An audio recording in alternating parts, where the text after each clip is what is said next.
Hi ಎಲ್ಲರಿಗೂ ನಮಸ್ಕಾರ. ನಾನು ನಿಮ್ಮ ಪ್ರಿಯ ಮಧುಸೂದನ್. ಇವತ್ತು ಬೇಬಿ ವೇಟ್ ಗೇನ್ ಆಗ್ತಿಲ್ಲ ಅಂತ ಎಲ್ಲ ತಾಯಿಯಂದಿರದು ಇದೊಂದು ಪ್ರಾಬ್ಲಮ್. ಅದಕ್ಕೆ ನಾನು ಬೇಬಿ ವೇಟ್ ಗೇನ್ ಹಾಕೋಕ್ಕೆ ಒಂದು ಸ್ವಲ್ಪ ಟಿಪ್ಸ್ನ ಕೊಡೋಣ ಅಂತ ಬಂದಿದ್ದೀನಿ. ಬೇಬಿ ವೇಟ್ ಗೇನ್ ಆಗಬೇಕಂದ್ರೆ ಸ್ವೀಟ್ ಪೊಟ್ಯಾಟೊ ಮತ್ತು ಪನ್ನೀರ್ ಇವೆರಡರಲ್ಲಿ ಬೇಬಿ ವೇಟ್ ಗೇನ್ ಮಾಡ್ಬೋದು.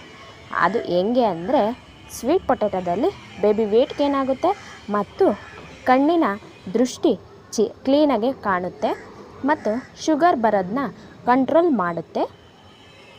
ಹಾಗೂ ವಿಟಮಿನ್ ಬಿ ಮತ್ತು ಕ್ಯಾಲ್ಸಿಯಂ ಹೆಚ್ಚಾಗಿರೋದ್ರಿಂದ ಮಗು ವೇಟ್ ಗೇನ್ ಚೆನ್ನಾಗಾಗುತ್ತೆ.